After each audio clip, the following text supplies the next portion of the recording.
दोस्तों नमस्कार। ये देश संविधान से चल रहा है या राम के विधान से। 22 जनवरी को प्रधानमंत्री मोदी ने कुछ ऐसा ऐलान किया कि अब राम ही विधान है, और राम विधान की जब उन्होंने बात कही तो उसके नतीजे भी आने लगे।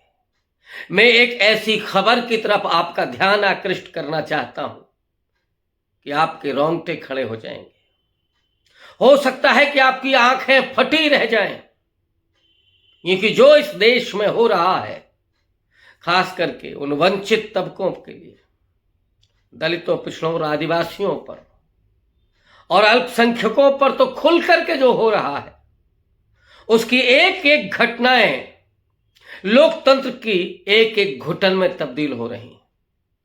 मैं आज एक ऐसे अधिकारी के निलंबन की बात करने जा रहा हूं जो अपने अधिकारों को लेकर के सचेत है, जो निर्भीक है, जो टकराता है सत्ता से, लेकिन वो सत्ता उसके साथ क्या करती है।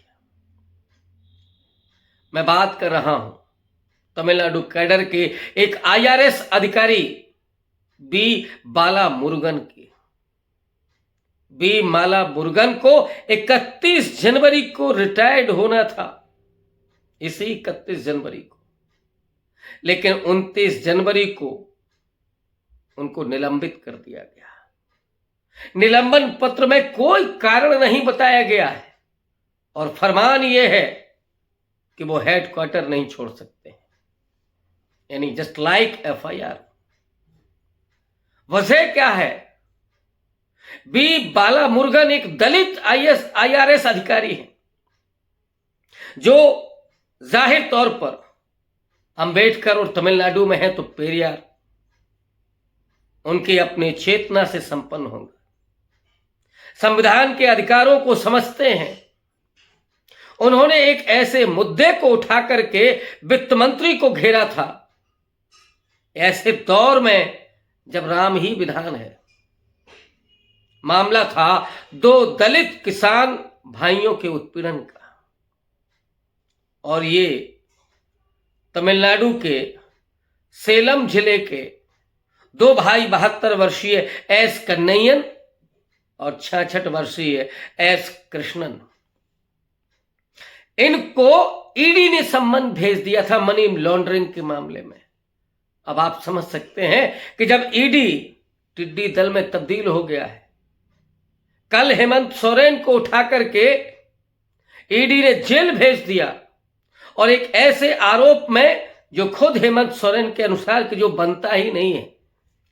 8.5 एकड़ जमीन का मामला है ही नहीं, लेकिन उस आरोप में उनको जेल भेजा जा रहा है।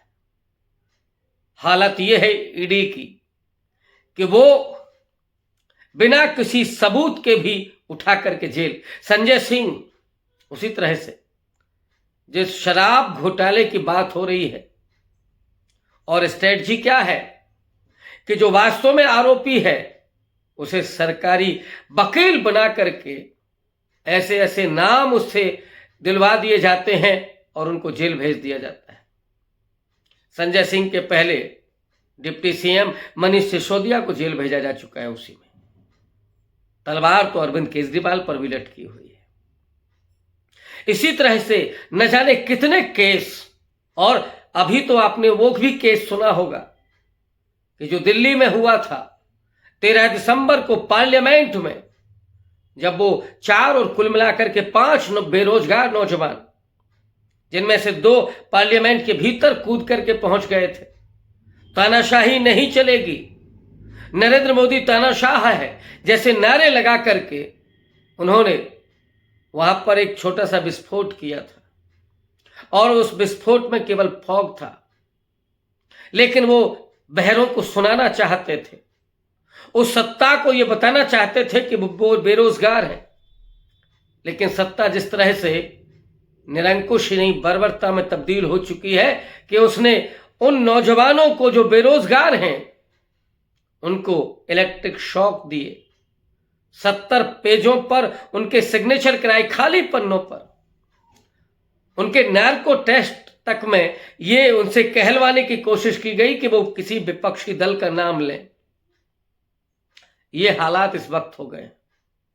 विपक्ष को फिक्स कर देना, टैग कर देना और उनका पैशाचीकरण कर देना, ये सारा खेल चल रहा है और ये ईडी भी कर रही है। एक एक करके लालू प्रसाद यादव हो या तेजस्वी यादव, सबको भ्रष्ट बता करके लगातार टेलीविजन पर चला करके उनको जेल भेज दो और उनको पूरी तरीके से नकारात्मक बना दो लोगों की नजर में, प्रताड़ित करना। ये सारा खेल नरेंद्र मोदी सरकार उस ईडी के जरिए कर रही है। यहां पर भी खेल था, जहां बी बाला मुरुगन साहब का निलंबन हुआ है, वहां पर भी खेल ईडी का था। और क्या था कि 2 दलित किसान भाइयों का मनी लॉन्ड्रिंग का आरोप उन पर लगाकर सम्मन भेजा गया, लेकिन वो सम्मन सोशल मीडिया पर वायरल हो गया। 4 जनवरी को जब ईडी के हाथ पांव फूल गए तो उन्होंने ये कह करके मामला बंद कर दिया कि उसमें कुछ सबूत नहीं मिले। और इधर बी बाला मुरुगन को ये जो मामला आया था जब वो चेन्नई में जीएसटी के डिप्टी कमिश्नर के रूप में तैनात थे, उन्होंने इस मामले पर राष्ट्रपति को चिट्ठी लिखी थी और वित्त मंत्री निर्मला सीतारमण पर यह आरोप लगाया था कि उन्होंने ईडी को बीजेपी की विस्तारित शाखा में तब्दील कर दिया है। यानी सारा खेल इसके पीछे निर्मला सीतारमण का था, जिन्होंने उन 2 किसानों को ईडी के जरिए सम्मन भिजवाए। और उन जो 2 किसानों की माने तो उनका आरोप यह है कि वहां के बड़े मजबूत और दबंग बीजेपी नेता जी गुणशेखर ने जमीन हड़पने का काम किया है अवैध रूप से। तो कहां आरोप लगे बीजेपी के नेता पर, जिन्होंने आरोप लगाए उन्हीं को ईडी के जरिए नोटिस भिजवा दिया गया। और जब मामला तूल पकड़ा, सोशल मीडिया में वायरल हुआ, तो ईडी ने उस मामले को बंद कर दिया। 17 जनवरी को बाला मुरुगन ने भूख हड़ताल की। 2 जनवरी को राष्ट्रपति को उन्होंने पत्र लिख करके वित्त मंत्री को बर्खास्त करने की डिमांड की थी, लेकिन 29 जनवरी को उनको बर्खास्त कर दिया गया। इसमें एक और घटनाक्रम होता है। वो घटनाक्रम है 22 जनवरी को जब राम मंदिर का उद्घाटन था।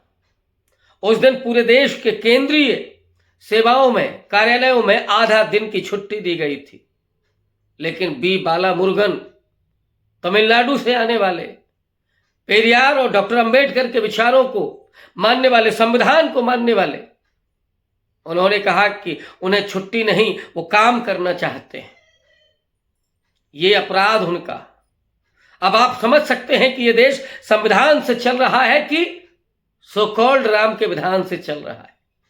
मैं अगर एक मुहावरे में कहूं कि अब इस देश का राम ही मालिक है, बेड़ा गर्क होने वाला है।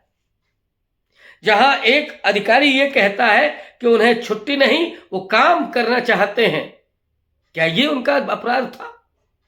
या उनका ये अपराध था कि उन्होंने वित्त मंत्री को बर्खास्त करने की मांग की थी क्योंकि उन्होंने ईडी के जरिए उन 2 किसानों पर शिकंजा कसने, उनको प्रताड़ित करने का काम किया था? ये उनका अपराध था? या ये अपराध था कि उस ईडी के खिलाफ और वित्त मंत्री के खिलाफ उन्होंने भूख हड़ताल की थी? तो क्या इस देश में एक ईमानदार अफसर को इस तरह के उत्पीड़न के खिलाफ, जो आम किसान दलित आदमी के खिलाफ अगर कोई मामला है तो उसके खिलाफ क्या उसे विरोध करने का राइट नहीं है?